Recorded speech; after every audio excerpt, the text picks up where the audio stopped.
Nous avons tous quelqu'un qui essaie de nous mettre à l'épreuve. Cette personne qui sait exactement quoi dire pour vous déranger, qui prend plaisir à voir comment vous vous agitez, qui cherche de l'attention en déguisant son insécurité en supériorité. Il n'est pas nécessaire de chercher très loin. Cela peut être un patron, un membre de la famille, un ami ou même un inconnu dans la rue. Le point n'est pas qui c'est, mais comment vous répondez.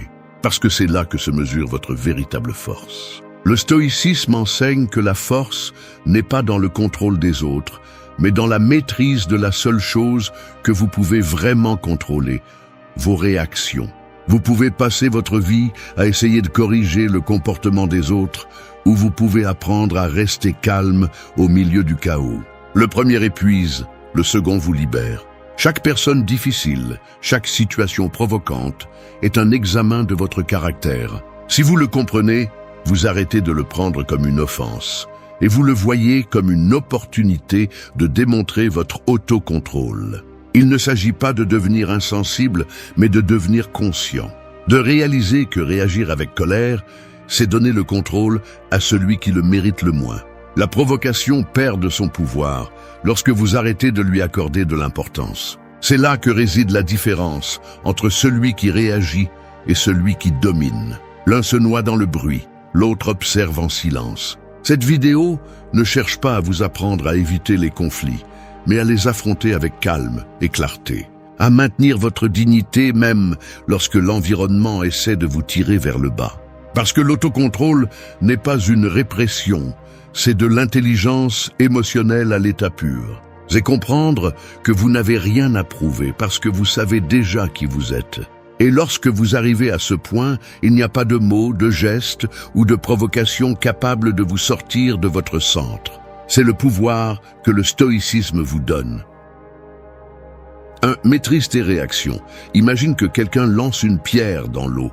La première chose qui se produit n'est pas l'impact, mais les ondes qui se propagent lentement sur toute la surface. Chaque mot blessant, chaque provocation, chaque attitude qui cherche à te faire perdre le contrôle fonctionne de la même manière. Le problème n'est pas la pierre, mais les ondes que tu laisses se propager en toi. Maîtriser tes réactions, c'est apprendre à calmer l'eau avant qu'elle ne se transforme en tempête. L'erreur la plus courante lorsqu'on fait face à des personnes difficiles est de croire que le pouvoir réside dans une réponse rapide, dans le fait de rendre coup pour coup, de montrer que personne ne peut te dominer. Mais ce n'est pas du pouvoir, c'est une réaction.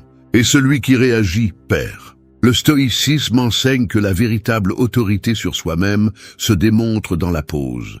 Dans ce bref instant où tu peux choisir entre être emporté par l'émotion ou rester ferme. Cette seconde est précieuse. C'est l'espace où se décide si tu es l'esclave de l'impulsion ou le maître de toi-même. Réfléchis à combien de fois tu as regretté après une dispute. Combien de fois as-tu dit quelque chose par orgueil, juste pour ne pas rester silencieux, juste pour ne pas te sentir faible. Mais au fond, tu le savais, la réaction n'a rien résolu, elle t'a juste laissé vide. Ce qui fait le plus mal n'est pas ce que l'autre dit, mais comment tu permets à ces mots de te dominer. Chaque provocation que tu contrôles, chaque impulsion que tu contiens est une victoire silencieuse qui renforce ton caractère. Le monde est plein de gens qui cherchent de l'attention à travers le conflit. Des personnes qui se nourrissent de ta colère, qui prennent plaisir à voir comment tu te défends, comment tu te justifies, comment tu t'épuises. C'est pourquoi le stoïcien choisit de ne pas entrer dans ce jeu. Non pas parce qu'il est lâche, mais parce qu'il comprend que répondre calmement est une forme de supériorité que peu comprennent. Celui qui maîtrise son tempérament maîtrise la situation. Car il n'y a pas de défense plus puissante que la sérénité lorsque l'autre attend le chaos. Maîtriser tes réactions ne signifie pas rester silencieux par peur, mais agir à partir de la raison et non de l'impulsion. Cela signifie regarder la personne qui essaie de te provoquer et te dire à toi-même « ceci ne m'appartient pas ». C'est rompre le schéma de la réactivité et le remplacer par la clarté. Tu n'as pas besoin de prouver ta valeur à quelqu'un qui vit du conflit. Ta valeur se démontre dans le calme avec lequel tu décides de ne pas participer. Le contrôle émotionnel est une discipline quotidienne. Il ne vient pas de la lecture de phrases inspirantes, mais de l'entraînement de l'esprit chaque fois que la vie te pousse. C'est un muscle qui se renforce avec la pratique. La prochaine fois que quelqu'un essaiera de te déstabiliser, respire. Ne réponds pas tout de suite, observe.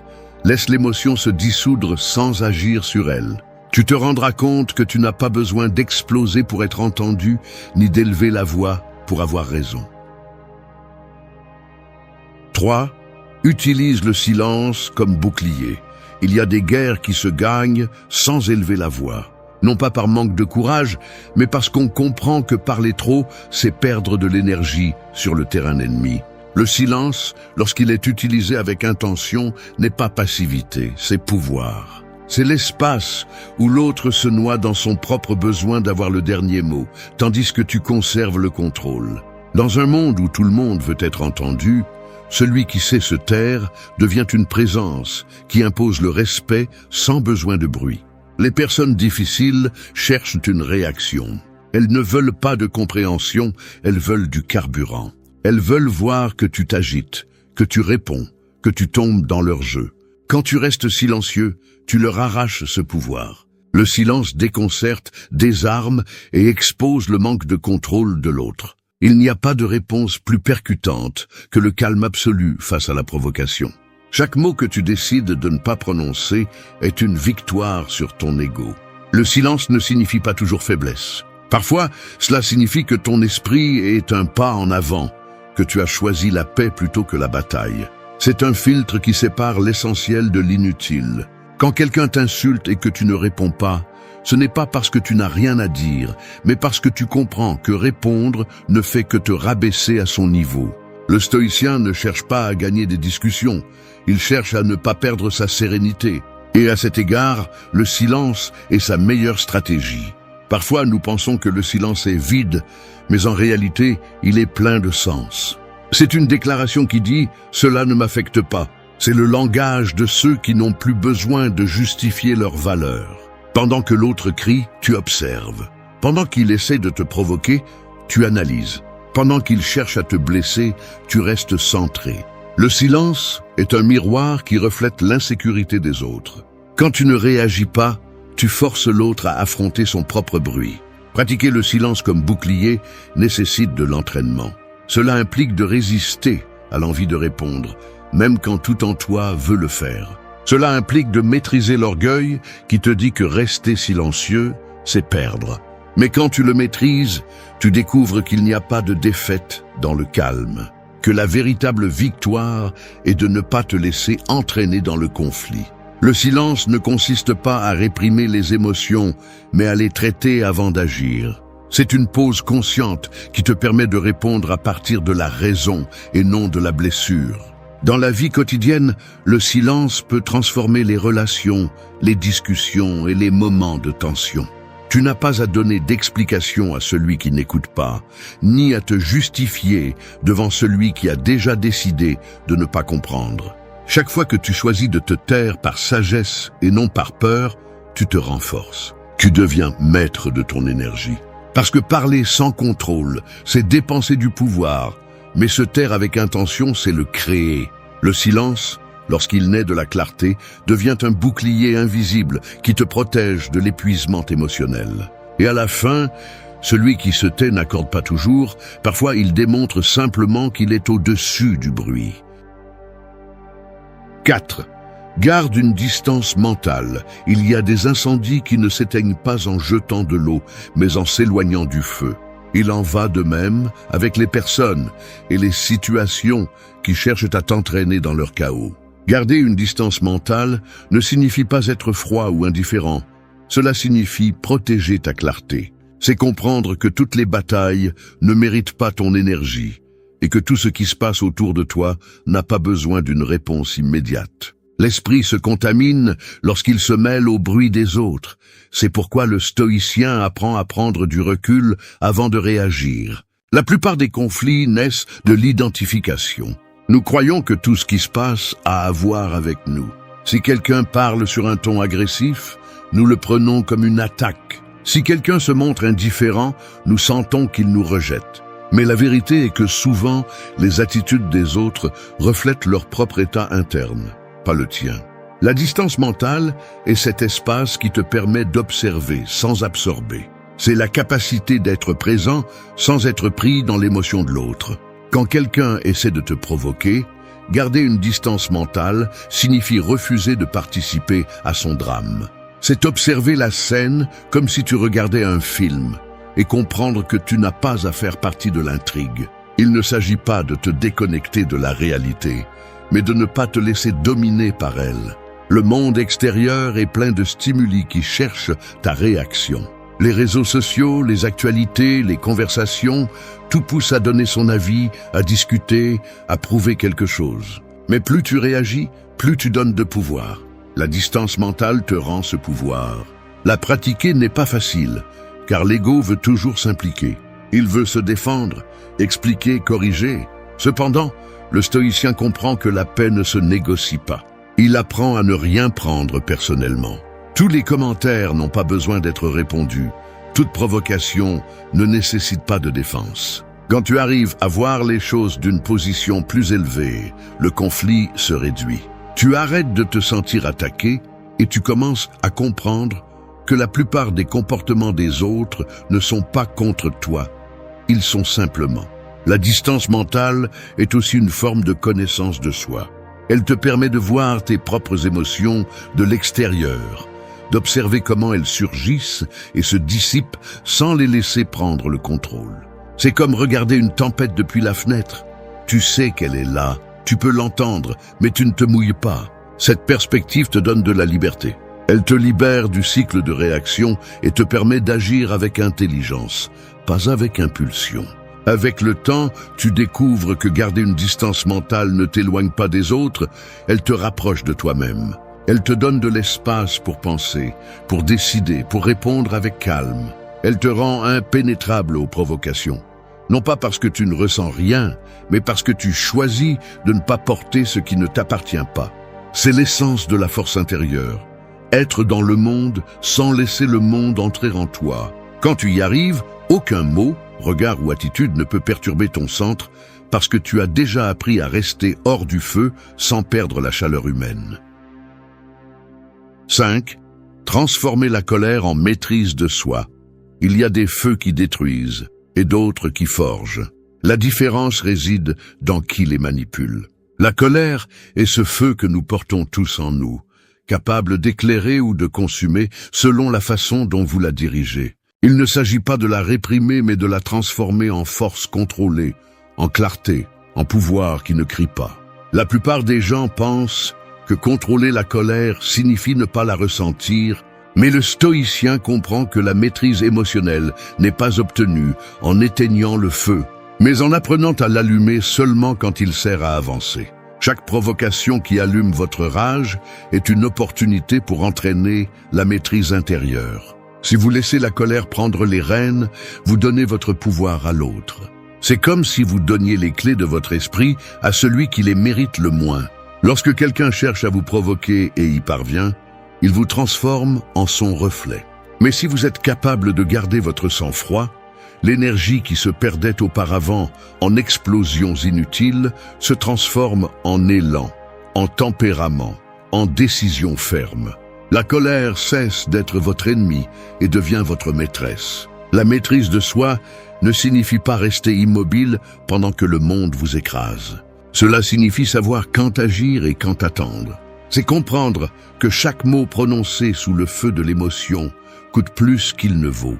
Combien de fois avez-vous réagi dans un moment de colère pour ensuite sentir le poids de l'inutile? L'esprit s'embrouille, la langue s'avance, et ce qui semblait être une défense finit par être un coup porté à soi-même. Le stoïcien observe cette sensation, la reconnaît, la laisse passer et n'agit que lorsque la raison a repris le contrôle. Transformer la colère nécessite de la conscience. Quand vous la sentez monter, ne la jugez pas et ne la niez pas. Respirez. Observez-la comme si vous regardiez le feu de l'extérieur. Demandez-vous ce qu'elle essaie de vous enseigner. Peut-être indique-t-elle une blessure qui n'est pas encore guérie ou une attente qui n'a pas été satisfaite. La colère est un signal, pas une sentence. Vous pouvez l'utiliser pour mieux vous connaître ou pour détruire ce que vous avez construit. Le choix est toujours le vôtre. Dans la vie quotidienne, les provocations sont partout. le conducteur qui vous coupe la route, le collègue qui vous contredit, la personne qui vous méprise. Chacun est un examen qui mesure votre niveau de contrôle. La colère mal dirigée brûle vos relations et votre santé, mais la colère canalisée renforce votre caractère. Elle vous apprend à poser des limites fermement, à vous exprimer sans perdre votre calme, à défendre votre paix sans avoir besoin de hausser la voix. Maîtriser la colère est l'une des victoires les plus difficiles, car elle exige de se battre contre soi-même. Mais une fois que vous y parvenez, rien d'extérieur ne peut vous déstabiliser. L'énergie qui était auparavant gaspillée en colère se transforme en concentration et en clarté. Et c'est là le secret de la maîtrise de soi. Utilisez le feu pour éclairer, non pour détruire. Parce que lorsque vous maîtrisez votre colère, vous ne contrôlez pas seulement votre tempérament, vous contrôlez votre destin. 6. Désarmer avec humour et calme. Les provocations ressemblent à une corde que quelqu'un lance pour te faire tomber au sol. Si tu tires fort, tu entres dans le jeu. Si tu lâches la corde, l'autre perd l'équilibre. L'humour et le calme fonctionnent ainsi. Ils désarment sans confronter, ils coupent le conflit sans briser la dignité. Il ne s'agit pas de se moquer de l'autre, mais d'utiliser la légèreté comme bouclier et la sérénité comme arme. Parce que lorsque l'autre attend de la colère et reçoit de la paix, sa stratégie s'effondre. Les gens qui vivent du drame ne savent pas comment réagir face à quelqu'un qui ne se dérange pas. Celui qui provoque cherche l'attention, cherche une réponse, a besoin de sentir qu'il a le contrôle. Mais lorsque tu lui réponds avec calme ou avec un léger sourire, tu lui enlèves le scénario. Soudain, il ne sait plus quoi faire avec sa propre colère. L'humour n'est pas toujours un rire. Parfois, c'est une façon de dire « ça ne m'affecte pas » sans avoir à l'expliquer. C'est de l'intelligence émotionnelle en mouvement, la capacité de transformer une attaque en une scène sans pouvoir. Utiliser l'humour comme défense ne signifie pas manquer de sérieux, mais maîtriser. Cela signifie choisir de ne pas tomber dans le piège du conflit. Quand quelqu'un essaie de t'humilier et que tu réponds avec légèreté, tu ne le fais pas par supériorité, mais par sagesse. Tu comprends que la tension n'existe que si tu y participes. Parfois, un regard calme ou une phrase subtile suffit pour désamorcer toute une explosion émotionnelle. C'est la version moderne de ce que les stoïciens pratiquaient, répondre avec raison, pas avec bruit. L'humour, bien utilisé, protège. Il ne t'affaiblit pas, il te libère. Il te permet de respirer au milieu du feu sans perdre le centre. C'est une façon de montrer que tu ne prends pas l'autre aussi au sérieux qu'il le voudrait. Le calme, en revanche, est la base qui soutient ce pouvoir. Sans lui, l'humour peut devenir sarcasme ou moquerie. Mais avec lui, il devient élégance. La combinaison des deux est un signe de force intérieure. Celui qui maîtrise ses émotions peut choisir quand rire et quand se taire. Dans la vie quotidienne, cela devient un art. Imagine une discussion où quelqu'un élève la voix pour s'imposer. Toi, au lieu de répondre au même niveau, tu baisses le ton et lances une réponse brève, ferme et sereine. Le contraste déconcerte. Le calme déconnecte le conflit, l'humour le neutralise. Tu ne gagnes pas en discutant, tu gagnes en désarmant. Et celui qui ne parvient pas à t'entraîner à son niveau finit par se battre seul. La sérénité qui naît de cette attitude n'est pas une faiblesse, c'est un pouvoir silencieux. Chaque fois que tu choisis de ne pas réagir avec colère, mais avec légèreté et contrôle, tu renforces ton esprit. Tu apprends à utiliser l'air là où d'autres utilisent le feu, à rester humain au milieu du chaos. Parce qu'il n'y a rien de plus déconcertant pour une personne difficile que de faire face à quelqu'un qui n'a rien à prouver. L'humour et le calme sont la preuve que l'autocontrôle peut être plus percutant que n'importe quelle réponse violente. Et quand tu y arrives, le conflit cesse d'être une menace et devient une autre opportunité de montrer qui a le véritable contrôle. 7. Poser des limites avec sérénité. Les frontières les plus difficiles à tracer ne sont pas celles du territoire, mais celles de l'âme. Il y a des gens qui franchissent sans permission, qui envahissent avec des mots, des exigences ou des attitudes qui usent. Et toi, par habitude ou par peur de paraître froid, tu les laisses passer. Mais il arrive un moment où tu comprends que tu ne peux pas prendre soin de ta paix si tu ne sais pas poser des limites. La sérénité n'est pas l'absence de fermeté. C'est la façon la plus élégante de dire « jusqu'ici » sans avoir besoin de crier. Poser des limites ne signifie pas ériger des murs, mais établir de la clarté. C'est dire à l'autre « tu peux t'approcher, mais pas abuser ». Je peux t'écouter, mais pas absorber ton chaos. Je peux t'aider, mais pas à mes dépens. Les personnes difficiles ont tendance à tester constamment tes limites, car elles savent que la confusion émotionnelle est le terrain où il est le plus facile de prendre le contrôle. C'est pourquoi le stoïcien apprend à maintenir son territoire mental bien défini. Son calme n'est pas soumission. C'est un avertissement que rien d'extérieur n'a la permission de perturber son équilibre. L'erreur de beaucoup est de croire que dire non est être égoïste, alors qu'en réalité, dire non avec sérénité est une forme d'amour de soi. Chaque fois que tu cèdes par peur de déranger, tu t'éloignes de toi. Chaque fois que tu acceptes une charge qui ne te revient pas, tu perds de la force. Et le pire, c'est qu'à la fin, les gens qui profitent ne changent pas. Ils apprennent juste qu'ils peuvent continuer à le faire. La limite n'est pas une barrière contre les autres.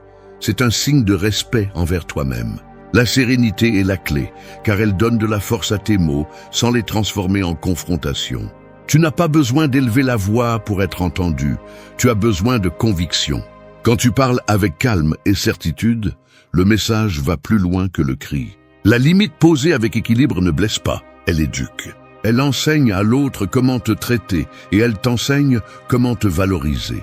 Chaque fois que tu marques une frontière avec sérénité, tu te libères du ressentiment. Parce que tu n'attends plus que l'autre devine ton inconfort, tu le lui communiques avec clarté et respect. Dans la pratique quotidienne, cela se traduit par des décisions petites mais puissantes. Ne pas répondre aux messages qui envahissent ton repos. Ne pas accepter des tâches que tu sais ne pas te revenir. Ne pas justifier ce qui ne nécessite pas d'explication. Poser des limites avec sérénité, c'est choisir la paix avant la culpabilité, la cohérence avant la complaisance. Ce n'est pas t'éloigner du monde, c'est te rapprocher de ton centre. Celui qui apprend à le faire cesse d'être victime de la manipulation et de l'épuisement émotionnel. Il découvre que la fermeté peut être silencieuse et que le respect commence par soi-même. Parce que les autres n'arrivent que jusqu'où tu les laisses venir. Et quand tu apprends à tracer tes lignes avec sérénité, la vie devient plus claire, les relations plus authentiques et ton énergie plus propre. La limite n'est pas un rejet, c'est un équilibre. C'est le rappel constant que ta paix n'est pas négociable. 7. Poser des limites avec sérénité. Les frontières les plus difficiles à tracer ne sont pas celles du territoire, mais celles de l'âme. Il y a des gens qui franchissent sans permission, qui envahissent avec des mots, des exigences ou des attitudes qui usent. Et toi, par habitude ou par peur de paraître froid, tu les laisses passer. Mais il arrive un moment où tu comprends que tu ne peux pas prendre soin de ta paix si tu ne sais pas poser des limites. La sérénité n'est pas l'absence de fermeté. C'est la façon la plus élégante de dire « jusqu'ici » sans avoir besoin de crier. Poser des limites ne signifie pas ériger des murs, mais établir de la clarté. C'est dire à l'autre « tu peux t'approcher, mais pas abuser ». Je peux t'écouter, mais pas absorber ton chaos. Je peux t'aider, mais pas à mes dépens. Les personnes difficiles ont tendance à tester constamment tes limites, car elles savent que la confusion émotionnelle est le terrain où il est le plus facile de prendre le contrôle. C'est pourquoi le stoïcien apprend à maintenir son territoire mental bien défini. Son calme n'est pas soumission. C'est un avertissement que rien d'extérieur n'a la permission de perturber son équilibre. L'erreur de beaucoup est de croire que dire non est être égoïste, alors qu'en réalité, dire non avec sérénité est une forme d'amour de soi. Chaque fois que tu cèdes par peur de déranger, tu t'éloignes de toi. Chaque fois que tu acceptes une charge qui ne te revient pas, tu perds de la force. Et le pire, c'est qu'à la fin, les gens qui profitent ne changent pas. Ils apprennent juste qu'ils peuvent continuer à le faire. La limite n'est pas une barrière contre les autres. C'est un signe de respect envers toi-même. La sérénité est la clé, car elle donne de la force à tes mots sans les transformer en confrontation. Tu n'as pas besoin d'élever la voix pour être entendu, tu as besoin de conviction. Quand tu parles avec calme et certitude, le message va plus loin que le cri. La limite posée avec équilibre ne blesse pas, elle éduque. Elle enseigne à l'autre comment te traiter et elle t'enseigne comment te valoriser. Chaque fois que tu marques une frontière avec sérénité, tu te libères du ressentiment. Parce que tu n'attends plus que l'autre devine ton inconfort, tu le lui communiques avec clarté et respect. Dans la pratique quotidienne, cela se traduit par des décisions petites mais puissantes. Ne pas répondre au message qui envahit ton repos. Ne pas accepter des tâches que tu sais ne pas te revenir. Ne pas justifier ce qui ne nécessite pas d'explication. Poser des limites avec sérénité, c'est choisir la paix avant la culpabilité, la cohérence avant la complaisance. Ce n'est pas t'éloigner du monde, c'est te rapprocher de ton centre. Celui qui apprend à le faire cesse d'être victime de la manipulation et de l'épuisement émotionnel. Il découvre que la fermeté peut être silencieuse et que le respect commence par soi-même. Parce que les autres n'arrivent que jusqu'où tu les laisses venir. Et quand tu apprends à tracer tes lignes avec sérénité, la vie devient plus claire, les relations plus authentiques et ton énergie plus propre. La limite n'est pas un rejet, c'est un équilibre. C'est le rappel constant que ta paix n'est pas négociable. 8. Regarde ton reflet avant de juger. Les personnes difficiles agissent comme des miroirs sales. Ils nous montrent des parties de nous que nous préférons ne pas voir. Quand quelqu'un t'irrite, te défie ou te dérange, la réaction immédiate est de pointer du doigt l'autre. Mais le stoïcisme enseigne que le jugement externe révèle toujours quelque chose d'interne. Ce que tu condamnes, tu le portes souvent en toi. Avant de pointer du doigt, il est préférable de regarder le reflet que renvoie cette situation, car il peut cacher une leçon que tu n'as pas encore apprise. Chaque fois que quelqu'un réussit à te perturber, il ne montre pas seulement son caractère, il révèle aussi le point exact où tu manques encore de maîtrise. Si l'arrogance te dérange, peut-être as-tu encore besoin de guérir ton propre orgueil. Si l'impatience t'irrite, peut-être ne tolères-tu pas tes propres erreurs. Le reflet ne ment pas, il te renvoie seulement ce que tu ne veux pas accepter. C'est pourquoi le sage ne réagit pas immédiatement, il observe. Il sait que toute émotion intense est un signal, pas une sentence. L'ego a tendance à se protéger en cherchant des coupables à l'extérieur. Il est plus facile de dire « cette personne me perturbe » que de te demander pourquoi elle le fait. Mais la croissance commence quand tu arrêtes de voir des ennemis et commences à voir des maîtres. Chaque conflit devient un miroir de connaissance de soi. Tous les miroirs ne sont pas agréables, mais tous montrent la vérité. Et celui qui ose regarder sans nier ce qu'il voit, évolue. Le stoïcisme ne cherche pas la perfection, il cherche la conscience. Être capable de te regarder dans les reflets des autres sans fuir ce qui apparaît est une forme de courage. Le jugement envers les autres est souvent une projection de ce que nous nions en nous. C'est pourquoi le silence avant de critiquer est une sagesse. Non pas parce que l'autre a raison, mais parce que tu te donnes de l'espace pour comprendre d'où vient ton jugement. Peut-être que cette personne n'est pas si différente de celle que tu étais à un autre moment. Peut-être qu'elle reflète une partie de toi que tu ne sais pas encore intégrer. Le reconnaître ne signifie pas justifier ce qu'elle fait, mais libérer le poids émotionnel que son attitude éveille en toi. Te regarder avant de juger change aussi la façon dont tu te relates. Tu deviens plus compatissant, moins réactif. Tu commences à comprendre que tout le monde porte ses propres batailles, qu'il y a une histoire derrière chaque comportement que tu ne connais pas. Et même si tu continues à maintenir tes limites, tu ne le fais plus par rancœur, mais avec clarté. Cette différence change tout. En pratique, cela signifie utiliser chaque conflit comme un miroir. De demander « Pourquoi cela m'affecte-t-il autant ? Quelle partie de moi se sent attaquée ?» Cette question transforme la réaction en réflexion. Elle t'éloigne de l'impulsion et te rapproche de la sagesse. Car ce n'est que lorsque tu comprends tes propres ombres que tu peux arrêter de te battre avec celles des autres. La prochaine fois que quelqu'un te sort de ton calme, ne regarde pas son erreur, regarde ton reflet. C'est là le véritable travail. Le pouvoir n'est pas dans le jugement, mais dans la compréhension. Et celui qui comprend ne réagit plus, il choisit. 9. Entraîne ton esprit chaque jour. L'esprit ressemble à un muscle invisible. Si tu ne l'entraînes pas, il s'affaiblit. Mais si tu l'exerces avec discipline, il devient ta meilleure défense contre toute provocation. Celui qui n'entraîne pas son esprit vit à la merci des circonstances, réagissant à tout ce que l'environnement impose. Celui qui le renforce, en revanche, crée une distance entre le stimulus et la réponse, un espace où naît la liberté. Le stoïcisme n'est pas une théorie qui se comprend par la lecture. C'est une pratique qui se cultive par la répétition quotidienne. Chaque jour présente une opportunité d'entraîner le calme. Depuis le trafic qui met à l'épreuve ta patience jusqu'aux conversations où quelqu'un cherche à s'imposer.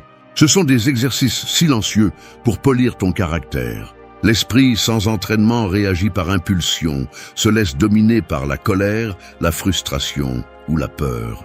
Mais un esprit entraîné choisit avec précision quand agir et quand observer. Il ne cherche pas à avoir raison, il cherche à avoir le contrôle. L'entraînement mental commence par l'observation. Apprendre à remarquer quand une émotion essaie de te dominer. Il ne s'agit pas de la réprimer, mais de la reconnaître sans te laisser emporter. Cette pause consciente est la salle de sport de l'âme. Chaque fois que tu réussis à contenir une réaction, tu renforces ta volonté. Chaque fois que tu choisis le silence sur la colère, tu développes la résilience. C'est un processus invisible, mais ses résultats se remarquent dans la sérénité avec laquelle tu affrontes les jours difficiles. Les personnes difficiles et les situations tendues sont les poids que le stoïcien soulève chaque jour. Il ne les évite pas, il les utilise. Chaque provocation est un défi qui façonne ton caractère. Chaque déception, une leçon qui t'entraîne à ne pas dépendre de l'extérieur. L'esprit s'entraîne non pas dans les moments de calme, mais au milieu du chaos. C'est là que se teste la force. Si tu attends que la vie soit parfaite pour pratiquer l'autocontrôle, tu ne le feras jamais. Entraîner l'esprit implique aussi de prendre soin de ce que tu permets d'entrer en lui. Les conversations que tu nourris, les pensées que tu répètes, les soucis que tu choisis de soutenir, tout cela façonne ton état intérieur. Tu ne peux pas aspirer à la paix si tu nourris ton esprit avec du bruit. C'est pourquoi le stoïcien sélectionne avec précision ce qui mérite son attention. Ce n'est pas de la froideur, c'est de la concentration. L'esprit entraîné devient un refuge, un espace où rien d'extérieur ne peut perturber le calme intérieur. Il n'y a pas de raccourci. Entraîner l'esprit nécessite de la constance, de la pratique et de l'humilité. Cela ne se fait pas en un jour, mais chaque jour compte. Avec le temps, tu découvres que la discipline mentale ne te rend pas seulement plus fort, mais aussi plus libre. Parce que lorsque tu maîtrises ton esprit, le monde cesse de te dominer. Et cette liberté, celle de choisir comment réagir à ce que tu ne contrôles pas, est la forme la plus élevée de pouvoir qu'un être humain peut atteindre. 10. Enseigne par ton exemple, pas par des mots. Il y a des lumières qui ne font pas de bruit, mais qui éclairent tout autour d'elles. C'est ainsi que fonctionne la force de l'exemple. Les mots peuvent inspirer pendant un moment, mais la cohérence laisse des traces qui transforment. Il n'y a pas de discours plus convaincant que le comportement de celui qui agit avec calme au milieu du chaos. Lorsque tu maîtrises tes émotions, lorsque tu ne réagis pas à l'attaque ni ne te rabaisses face à la provocation, tu enseignes sans dire une seule phrase. Le stoïcisme ne se prêche pas, il se démontre par la façon dont tu marches à travers le feu sans perdre ta sérénité. Dans un monde plein d'opinions et de conseils, la véritable autorité est celle de celui qui vit ce qu'il dit. Les personnes difficiles ne changent pas parce que tu les corriges, mais parce qu'elles voient qu'elles ne peuvent pas te sortir de ton centre. Ta sérénité leur montre un miroir qui reflète leur propre désordre. Et même s'ils ne l'admettent pas, ils le ressentent. Ton silence, ta patience, ton autocontrôle sont des leçons qui ont plus d'impact que n'importe quel argument. L'exemple désarme parce qu'on ne peut pas discuter avec l'épreuve. Parler est facile quand l'environnement est calme, mais agir avec cohérence lorsque la tension augmente est là où se mesure la maturité. Chaque fois que tu réponds calmement à la provocation, tu enseignes ce qu'est la force. Chaque fois que tu choisis la dignité sur la colère, tu inspires plus que tu ne l'imagines. Tu n'as pas besoin de convaincre quiconque de tes principes, il suffit de les vivre. La cohérence parle une langue que tout le monde comprend, même ceux qui n'écoutent jamais. L'exemple a un pouvoir silencieux parce qu'il naît de l'authenticité. Il ne cherche pas l'approbation, il n'exige pas la reconnaissance. C'est simplement le reflet naturel d'un esprit en équilibre. Lorsque tu pratiques le stoïcisme dans ta vie quotidienne, les personnes qui t'entourent le remarquent. Ils voient que tu ne te laisses pas perturber par la critique, que tu ne tombes pas dans les provocations, que tu maintiens le respect même lorsque tu ne le reçois pas. Et petit à petit, sans mots, ils commencent à changer leur ton avec toi. Le respect qui n'est pas demandé est gagné. Enseigné par l'exemple te maintient également honnête. Il te force à revoir tes actes, à vivre en cohérence entre ce que tu penses, ressens et fais, parce que rien ne détruit plus rapidement la crédibilité que de prêcher le calme et de vivre en réaction. Le véritable maître n'enseigne pas à partir du discours, mais à partir de la pratique. Être un exemple ne signifie pas être parfait, mais être prêt à te corriger sans culpabilité, à reconnaître tes erreurs, sans perdre l'équilibre. Merci d'être resté jusqu'à la fin de la vidéo. Si vous avez tout vu, commentez « Je suis stoïcien » comme notre signe secret, indiquant que vous êtes un véritable apprenant du stoïcisme. N'oubliez pas de vous abonner et de liker la vidéo si elle vous a plu. Rendez-vous dans la prochaine vidéo et rappelez-vous, continuez à cultiver votre esprit stoïque. Quand quelqu'un essaie d'utiliser ton passé contre toi, ce qu'il cherche vraiment n'est pas de te rappeler qui tu étais, mais de te faire douter de qui tu es maintenant. Ils le font pour toucher une blessure, pas pour la comprendre. Et c'est là que beaucoup tombent. Ils se défendent, ils s'expliquent, ils se justifient. Mais le pouvoir n'est pas dans la défense. Il est dans le maintien du silence et de la paix, sachant que ce que tu étais ne te définit plus. Le stoïcien comprend que le passé est un outil, pas une prison. Ce que tu as vécu n'était pas une tâche, c'était une leçon. Chaque erreur était une instruction directe du destin pour te modeler, pas pour te détruire. C'est pourquoi quand quelqu'un le met en évidence dans le but de t'humilier, la seule chose qu'il démontre est son besoin de te voir au même endroit où tu n'es plus. La maturité consiste à ne pas se battre pour une ancienne version de toi. Tu as changé, tu as appris, et cela suffit. Répondre avec sagesse ne signifie pas rester silencieux par peur, mais parler si nécessaire depuis le contrôle et le calme. Parce que celui qui maîtrise sa réaction démontre son évolution. Tu n'as pas besoin de crier ta croissance, il suffit de la montrer dans la façon dont tu ne te laisses pas perturber. Si ton passé a été une tempête, aujourd'hui tu es la mer qui a appris à se calmer seule. C'est la véritable force. Regarder en face ce que tu étais sans honte et regarder celui qui essaie de l'utiliser contre toi sans rancune. Parce que tu n'es plus en guerre avec ton histoire. Et quand tu ne l'es plus, personne ne peut l'utiliser comme une arme.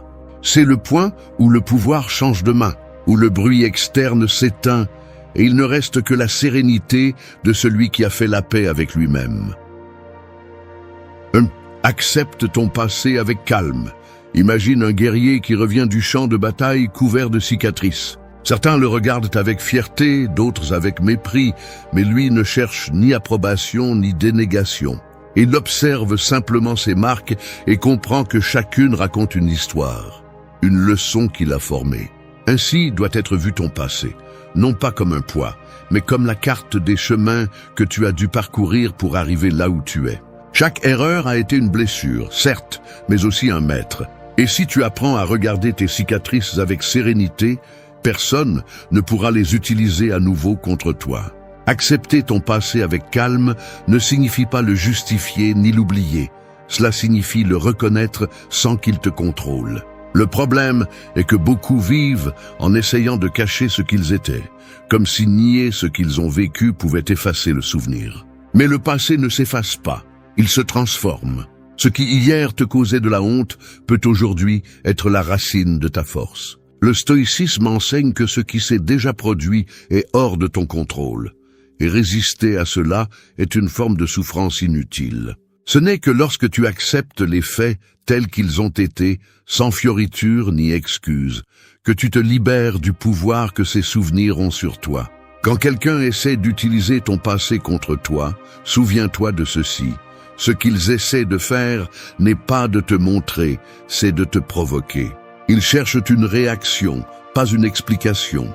Ils espèrent te voir retomber dans la vieille habitude de te justifier, de te défendre, de prouver que tu as changé. Mais tu n'as pas à le faire. Ta sérénité sera la réponse la plus forte. Parce que celui qui a pardonné son propre passé n'a pas besoin de convaincre qui que ce soit. Celui qui vit en paix avec son histoire n'a pas besoin de la cacher, parce qu'il comprend que sans elle, il n'y aurait pas eu de croissance. Accepter n'est pas se rendre, c'est comprendre. Comprendre que les décisions que tu as prises à l'époque étaient celles que tu pouvais prendre, avec la conscience que tu avais à ce moment-là. Que la personne que tu étais faisait de son mieux avec ce qu'elle avait. Accepter cela est un acte de compassion envers toi-même. Et cette compassion devient une force. Celui qui se pardonne ne peut être manipulé par la culpabilité. Et celui qui se comprend n'a plus besoin d'être compris par tous. Il y a ceux qui te rappelleront tes erreurs parce qu'ils ne supportent pas de te voir en paix avec elles. Ils ont besoin que tu restes en dette avec ton passé pour se sentir supérieur. Ne leur donne pas ce pouvoir. Chaque fois que quelqu'un mentionne ce que tu as fait, respire et remercie intérieurement de ne plus être à cet endroit. Le passé cesse de faire mal quand il cesse d'avoir le contrôle sur ton présent. Et cela se produit le jour où tu choisis de ne plus fuir, mais de le regarder dans les yeux et de lui dire « Merci de m'avoir appris ». Ce calme, cette acceptation profonde est une forme de sagesse. Il ne s'agit pas d'oublier, mais d'intégrer. Chaque souvenir douloureux, chaque erreur, chaque moment où tu t'es trompé a fait partie du processus qui t'a amené à grandir. Il n'y a pas de lumière sans obscurité, ni de maturité sans faux pas. Quand tu comprends cela, ton histoire cesse d'être une source de honte et devient une source de fierté silencieuse. Accepter ton passé avec calme est l'un des plus grands actes de liberté qui existent. Parce que tant que tu te bats avec ce que tu étais, tu resteras enchaîné à cela. Mais quand tu l'embrasses, quand tu l'assimiles avec sérénité, tu deviens le maître de ton récit. Personne ne peut utiliser contre toi quelque chose que tu as déjà fait partie de ta force. C'est ce que comprend le stoïcien. Le passé ne change pas, mais la façon dont tu le portes, oui. Et celui qui apprend à porter son histoire avec dignité apprend aussi à vivre avec pouvoir. 2. Ne donne pas ton pouvoir à quiconque. Imagine que tu tiens une torche allumée au milieu de l'obscurité. Sa lumière représente ton pouvoir intérieur, cette force que tu as construite avec des années de lutte, d'apprentissage et d'erreurs surmontées. Mais il suffit que quelqu'un te provoque, te juge ou mentionne ton passé pour que tu tendes la main et lui donnes la torche. Ils ne l'ont pas gagné, tu l'as lâché. C'est ainsi que la plupart perdent leur pouvoir, non pas parce que quelqu'un le leur enlève, mais parce qu'ils le donnent en réagissant. Quand tu permets que les paroles des autres contrôlent tes émotions, tu signes ta reddition émotionnelle sans t'en rendre compte. Dans la vie, il y aura des personnes qui ne supporteront pas de te voir tranquille, qui ne supportent pas ton silence parce qu'ils les obligent à écouter leur propre bruit. Ces personnes chercheront ton point faible et rien ne leur est plus facile que d'attaquer ce qui t'a fait mal un jour. Si elles mentionnent ton passé, ce n'est pas pour te comprendre, c'est pour te déstabiliser. Elles le font parce qu'elles ont besoin de te voir perdre le contrôle pour se sentir importante. Mais la vérité est que personne n'a de pouvoir sur toi si tu ne le lui donnes pas. La provocation ne fonctionne que si tu réagis. Ne pas donner ton pouvoir, c'est garder ton calme quand tout te pousse à le perdre. C'est regarder la tentative de manipulation avec un esprit froid, sachant que celui qui provoque montre son propre désordre. La sérénité déconcerte parce qu'elle ne peut être manipulée. C'est l'essence de la maîtrise intérieure, que ton centre émotionnel ne dépende pas du chaos extérieur. Chaque fois que tu choisis de ne pas répondre avec colère, tu récupères du terrain. Chaque fois que tu choisis de ne pas expliquer ce que tu as déjà compris, tu renforces ton autorité. Il n'y a pas de défense plus puissante que l'indifférence tranquille face à la provocation. L'erreur commune est de penser que rester silencieux est une faiblesse, mais ce n'est pas le cas. Le silence conscient est le pouvoir. C'est regarder quelqu'un qui essaie de te ramener au passé et lui dire sans parole tu ne me contrôles plus. Parce que si tu réagis, tu confirmes qu'ils peuvent encore te toucher. Si tu t'expliques, tu montres que leur opinion compte encore pour toi. Et si tu te mets en colère, tu démontres que tu ne maîtrises pas encore tes émotions. Le véritable contrôle n'est pas de répondre plus fort, mais de ne pas avoir besoin de le faire. La société t'apprend que tu dois te défendre, que tu dois prouver ta vérité. Mais le stoïcien ne cherche pas à convaincre, il cherche la paix. Et la paix n'existe que là où il n'y a pas besoin de prouver quoi que ce soit. Quand tu sais qui tu es, ce que les autres pensent cesse d'avoir de la valeur. Ton pouvoir intérieur grandit en silence, dans ces petites décisions quotidiennes où tu choisis de ne pas réagir. Dans ces moments où quelqu'un veut voir si tu souffres encore, et toi, tu souris simplement, parce qu'il n'y a plus de blessure, seulement de l'apprentissage. Ne pas donner ton pouvoir signifie aussi ne pas subordonner ta valeur à la validation externe. Si quelqu'un a besoin de te rappeler tes erreurs pour se sentir supérieur, il révèle sa fragilité, pas la tienne. Le pouvoir change de main quand tu ne rentres pas dans leur jeu. Quand tu décides que ton énergie ne sera pas gaspillée dans des discussions vaines. Quand tu préfères garder ton équilibre plutôt que d'avoir raison. Ce self-control n'est pas de la froideur, c'est de la maturité émotionnelle. C'est la démonstration que tu n'es plus l'otage des circonstances, mais le maître de toi-même. 3. Transforme tes erreurs en sagesse. Il y a des gens qui portent leurs erreurs comme des pierres, qui se plient sous le poids du passé et avancent avec le dos courbé par la culpabilité. D'autres utilisent ces mêmes pierres pour construire un nouveau chemin, plus solide, plus sage. C'est la différence entre celui qui reste coincé dans ce qui a été et celui qui comprend que chaque chute était un maître déguisé en erreur. Les erreurs ne sont pas la fin du chemin, elles font partie de l'entraînement qui te prépare à vivre avec plus de clarté. Ce qui t'a blessé auparavant peut devenir la base de ta force si tu décides d'apprendre plutôt que de te lamenter. Quand quelqu'un essaye d'utiliser tes erreurs contre toi, il ne parle pas vraiment de toi, il projette son besoin de se sentir supérieur à quelqu'un. Celui qui vit en fonction des erreurs des autres le fait pour ne pas affronter les siennes. Mais tu n'es plus la même personne qui a commis ces erreurs. Et si tu en as tiré des leçons, ces moments ont cessé d'être des faiblesses et sont devenus des armes de sagesse. Le passé ne te fait pas honte quand tu l'utilises comme source de croissance. Personne ne peut vaincre celui qui transforme sa chute en connaissance. Transformer les erreurs en sagesse est un acte de maturité et de courage. C'est accepter que la douleur faisait partie du processus, que les mauvaises décisions t'ont appris ce qu'aucun conseil n'aurait pu faire. Le stoïcien ne cherche pas à effacer son histoire. Il l'observe, l'analyse et en tire les leçons nécessaires. C'est ainsi qu'il se renforce, car il sait que la véritable évolution se produit lorsque tu cesses de punir ce que tu étais et commences à apprendre de cela. Il n'y a pas d'échec quand il y a apprentissage. Si tu regardes en arrière avec rancœur, tu ravives la blessure. Si tu regardes en arrière avec compréhension, tu obtiens du pouvoir. Cette compréhension n'arrive pas immédiatement. Elle apparaît lorsque tu cesses de te demander « pourquoi ?» et commences à te demander « pourquoi ?»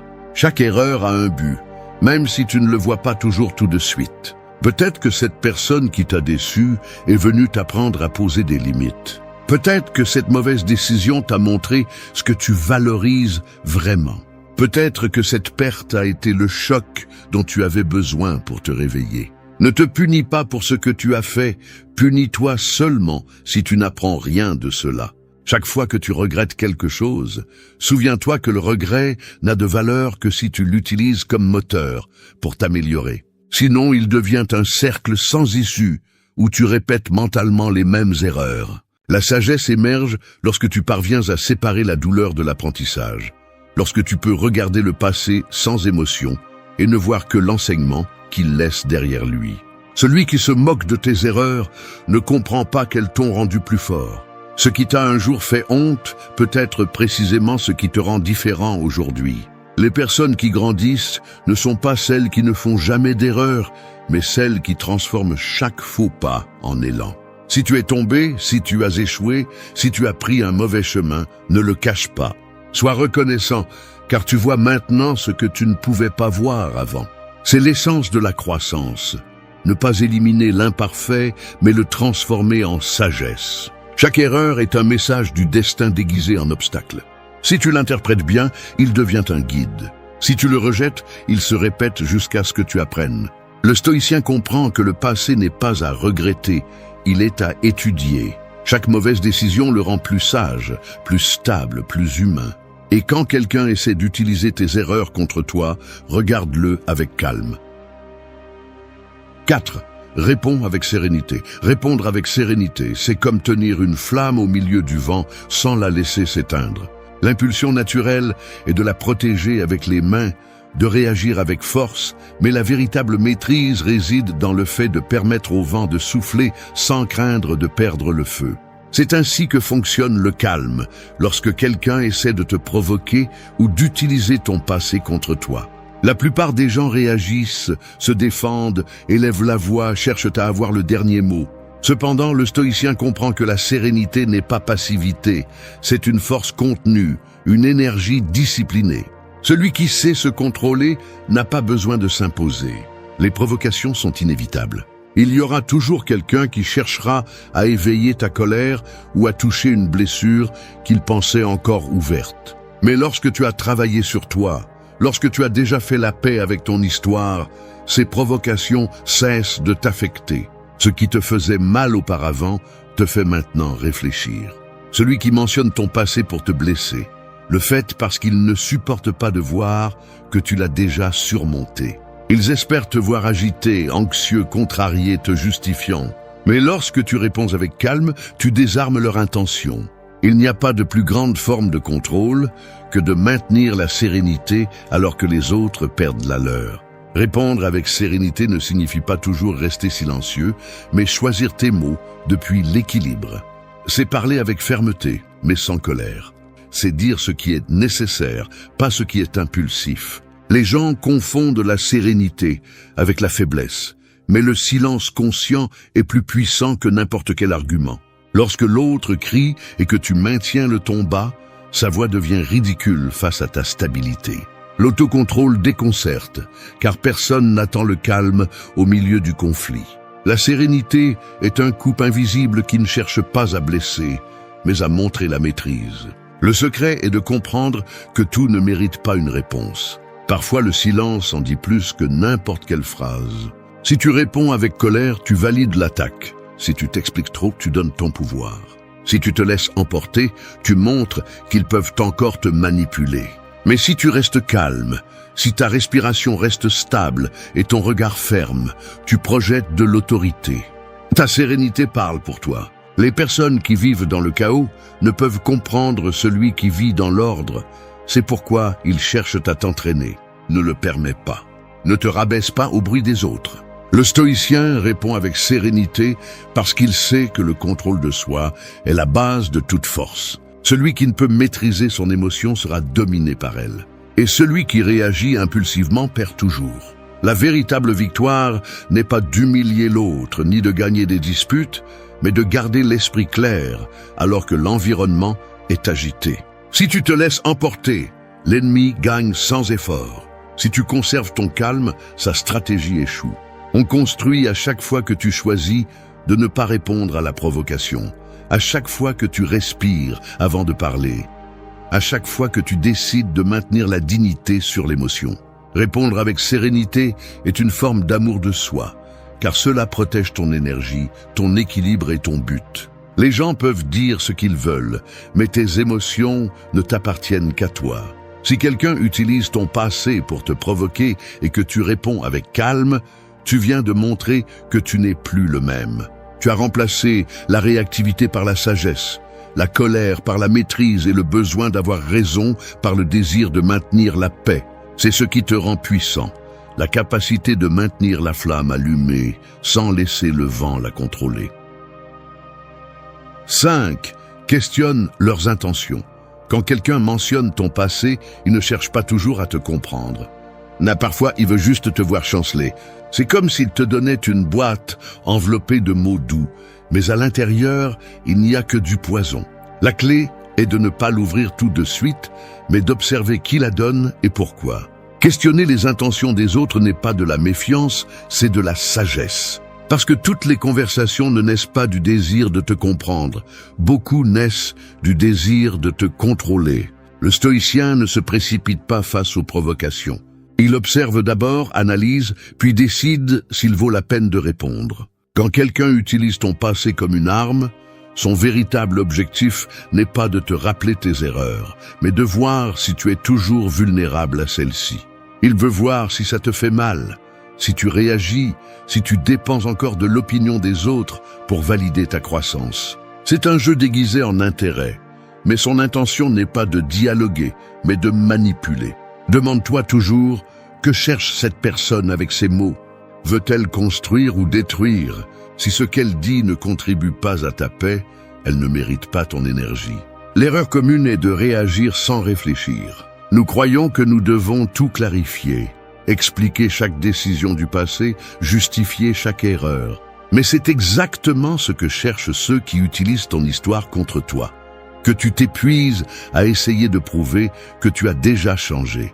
La véritable évolution ne s'explique pas. Elle se montre dans le calme, la cohérence et la fermeté avec lesquelles tu maintiens ton équilibre face à la provocation. Quand quelqu'un essaye de raviver ton passé, ce qu'il montre vraiment, c'est son propre besoin de rester dedans. Questionner leurs intentions te permet de garder le contrôle. Cela t'éloigne de l'impulsion de répondre et te rapproche de la clarté de celui qui voit au-delà des mots. Demande-toi, cette personne cherche-t-elle la compréhension ou le pouvoir? Vient-elle avec empathie ou avec ego? Veut-elle discuter ou provoquer? Ces questions te ramènent au centre, car elles t'obligent à réfléchir avant d'agir. Le stoïcien ne donne jamais sa sérénité sans analyser le contexte. Et quand il comprend que derrière chaque commentaire il y a une intention, il décide avec sagesse s'il vaut la peine de continuer à parler. Toute attaque ne mérite pas de réponse. Toute opinion ne mérite pas ton attention. Celui qui a vraiment fait la paix avec son histoire n'a pas besoin de débattre avec celui qui se nourrit du passé des autres. Questionner les intentions des autres n'est pas être froid, c'est protéger ton énergie. Si tu réponds à tout, tu épuises ton esprit. Si tu choisis qu'en répondre, tu démontres ton maîtrise. La prochaine fois que quelqu'un essaiera d'utiliser ton passé comme une arme, ne te précipite pas. Regarde calmement, réfléchis et souris intérieurement. Si ce qu'il cherche est à te blesser, sa frustration sera ta victoire silencieuse. Parce que quand tu ne tombes pas dans son jeu, tu montres que tu ne joues plus au même niveau. 6. Apprécie-toi pour qui tu es aujourd'hui. Il y a des gens qui essaieront de te rappeler qui tu étais, comme si ta valeur était coincée dans la version la plus brisée de toi. C'est comme s'ils te montraient une vieille photographie et te disaient que tu es toujours cette image, sans se rendre compte que tu n'es plus cette personne, que tu as grandi, changé, évolué. Mais la plus grande erreur que tu peux commettre est de les croire. Si tu bases ta valeur sur la façon dont le passé te voit ou sur la façon dont les autres te jugent, tu resteras prisonnier d'une histoire qui n'existe plus. Apprécier qui tu es aujourd'hui signifie te reconnaître à partir de la conscience et non de la culpabilité. Chaque expérience, chaque erreur, chaque coup t'a formé. Cependant, le monde préfère te rappeler tes ombres plutôt que tes pas vers la lumière. Non pas parce qu'il se soucie de ton histoire, mais parce qu'il leur est plus facile de te cataloguer dans ce que tu étais que d'accepter la croissance qui les dérange. Le changement dérange ceux qui n'ont jamais eu le courage de se transformer. C'est pourquoi, lorsque tu es confronté à ton passé, ne te défends pas et ne te justifie pas.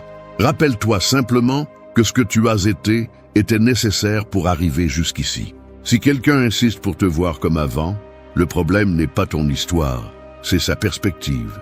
Apprécier qui tu es aujourd'hui implique de cesser de chercher la validation dans les yeux des autres. L'opinion externe est volatile. Elle change selon la convenance de celui qui parle. Aujourd'hui, ils peuvent t'applaudir et demain utiliser tes réalisations pour te ridiculiser. C'est pourquoi le stoïcien ne base pas sa valeur sur l'approbation, mais sur la cohérence entre ce qu'il pense, ressent et fait.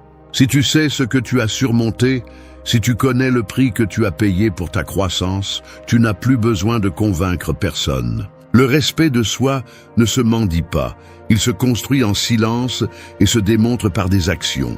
Quand quelqu'un essaie d'utiliser ton passé pour te minimiser, rappelle-toi que ce qu'ils attaquent n'est pas ton présent, mais leur incapacité à accepter ton changement. Il y a ceux qui se sentent menacés par ton évolution parce qu'elle leur rappelle leur stagnation. Ne laisse pas leur jugement te faire reculer à un endroit que tu as déjà dépassé. Ta transformation n'a pas besoin d'être expliquée, juste soutenue. Montrer de la maturité n'est pas justifier ton changement, c'est le maintenir même face à la critique. La clé est de te regarder avec de nouveaux yeux chaque jour. Tu n'es pas qui tu étais il y a 5 ans, ni même qui tu étais hier. Chaque jour, tu as choisi de t'améliorer en quelque chose, d'apprendre, de lâcher prise, d'avancer. Cette évolution constante est ta véritable valeur. Personne ne peut te mesurer par tes chutes quand tu continues à te relever avec plus de force. Le passé peut faire partie de ton histoire, mais ce n'est pas ton identité. Ta valeur ne s'écrit pas dans les erreurs que tu as commises, mais dans les fois où tu as eu le courage de les affronter. Apprécie-toi pour qui tu es aujourd'hui, car ce moment est le résultat de toutes les batailles que tu as surmontées quand personne ne croyait que tu y arriverais. Chaque cicatrice est la preuve de ta résistance. Chaque changement de cap démontre ta sagesse. Ne laisse pas les jugements des autres te faire oublier le travail que tu as fait pour guérir. Le stoïcien vit dans le présent, pas dans les étiquettes du passé. Celui qui se connaît et s'apprécie n'a pas besoin de crier son changement. Il le reflète dans son calme. Tu n'es pas ce que tu as fait, tu es ce que tu as choisi d'apprendre. Et quand cette vérité s'installe en toi, personne n'a le pouvoir de te faire sentir moins. Parce que seul celui qui ne s'apprécie pas cherche à ce que les autres le fassent. Et tu n'es plus à ce stade. Maintenant, tu es le reflet de ta croissance, pas de ta culpabilité. 7. Ne prends pas les attaques personnellement. Chaque fois que quelqu'un t'attaque, il le fait à partir de sa propre blessure, pas de la vérité. C'est comme s'il te lançait une pierre, mais cette pierre ne vient pas de ce que tu es, mais du poids qu'il porte. Comprendre cela change tout. Parce que lorsque tu comprends que la plupart des attaques reflètent la frustration, l'envie ou la douleur d'autrui, tu arrêtes de réagir. Ce qui te blessait auparavant te donne maintenant des informations. La personne qui essaie de te rabaisser révèle son état intérieur, pas le tien. C'est pourquoi, quand quelqu'un utilise ton passé pour te frapper, il montre en réalité à quel point il comprend peu son propre présent. Prendre les attaques personnellement, c'est comme ramasser des déchets émotionnels qui ne t'appartiennent pas. Tu te salis en essayant de comprendre pourquoi on t'a lancé quelque chose qui n'a jamais été à toi. Le stoïcien sait que l'opinion des autres ne définit pas sa valeur. Ce qu'ils disent ne te change pas, ce que tu crois de toi, si. La plupart n'attaquent pas parce qu'ils ont raison, mais parce qu'ils cherchent une réaction. Et au moment où tu réponds avec colère ou avec des explications inutiles, ils t'ont déjà là où ils voulaient, sous leur contrôle émotionnel. Le pouvoir est de ne rien prendre personnellement, parce qu'en le faisant, tu désarmes l'intention de celui qui cherche à te perturber. Quand quelqu'un te critique, te juge ou mentionne ton passé avec un ton moqueur, arrête-toi une seconde et regarde-le sans émotion. Demande-toi ce qui le pousse à agir ainsi. Peut-être qu'il ne supporte pas de te voir calme, peut-être que ta progression le dérange, ou peut-être qu'il ne peut tout simplement pas gérer son propre reflet en te voyant le surpasser. Ce que les autres disent de toi est un commentaire sur eux, pas sur toi. Si tu comprends cela, la provocation perd son effet. La sérénité est une forme de défense invisible qui les désarme sans avoir besoin de mots. Ne pas prendre les attaques personnellement n'est pas de l'indifférence, c'est de l'intelligence émotionnelle. C'est refuser d'entrer dans le drame des autres. C'est regarder la provocation avec distance, sachant que le conflit ne grandit que lorsque quelqu'un le nourrit. Si tu ne le fais pas, il meurt. Le calme confond, déconcerte et à la fin démontre le pouvoir. Quand tu ne réagis pas, l'agresseur reste sans énergie, parce que son attaque n'avait de sens que si tu la recevais. Tu ne peux pas contrôler ce que les autres disent, mais tu peux contrôler la valeur que tu donnes à leurs mots. Chaque personne vit à son niveau de conscience. Certains luttent encore avec leur passé et ont besoin de le projeter sur les autres. D'autres, simplement, ne supportent pas de voir de la force là où ils ressentent de la faiblesse. C'est pourquoi ils attaquent, c'est pourquoi ils jugent, c'est pourquoi ils creusent dans ce que tu as été. Mais si tu sais qui tu es aujourd'hui, si tu as fait la paix avec ton histoire, leurs mots ne peuvent pas te toucher. Seules les attaques que tu trouves crédibles blessent. Si tu ne crois plus en cette ancienne version de toi, les mots qui tentent de la raviver se dissolvent dans l'air. Apprendre à ne pas prendre les offenses personnellement est l'une des leçons les plus puissantes du stoïcisme. Parce que la maîtrise n'est pas d'éviter les attaques, mais de ne pas permettre qu'elles perturbent ta paix. La prochaine fois que quelqu'un te provoquera, ne réponds pas avec émotion. Respire, observe et souviens-toi, cette personne ne montre que son désordre, pas le tien. Reste ferme. Le calme est ton armure et la sérénité ta réponse. Aucun mot ne peut te blesser si tu décides de ne pas le faire tien. C'est le véritable contrôle, ne pas laisser les ombres des autres éteindre ta lumière. 8. Protège ta paix intérieure. Quand la tempête fait rage, tu ne cours pas pour arrêter la pluie ni pour calmer le tonnerre. Tu te réfugies, tu attends et tu comprends que rien ne dure pour toujours. C'est ça, la paix intérieure. Un refuge qui ne dépend pas du climat extérieur, mais de la force que tu as construite en toi. La protéger ne signifie pas t'isoler du monde. C'est apprendre à ne pas laisser ce qui se passe à l'extérieur te briser de l'intérieur. Les gens essaieront de te déstabiliser, de te provoquer, de t'entraîner dans leur chaos, mais ta tâche est de rester ferme, sans laisser leur bruit noyer ton calme. La paix intérieure se perd lorsque tu donnes à d'autres le pouvoir d'altérer ton état d'esprit. Chaque fois que tu réponds avec colère ou frustration, tu laisses quelqu'un d'autre conduire tes émotions. Il ne s'agit pas d'être froid ou distant. Il s'agit de comprendre que ta sérénité ne peut pas dépendre du comportement des autres. Le stoïcien sait que ce qui se passe en dehors de son contrôle ne mérite pas de dominer son intérieur. Celui qui parvient à maîtriser son esprit n'a pas besoin de contrôler quelqu'un d'autre. Protéger ta paix signifie choisir tes batailles. Toutes ne valent pas ton énergie, toutes ne méritent pas ton temps. Certaines discussions naissent juste pour t'épuiser, pour te distraire de ton chemin, pour te faire perdre ta clarté.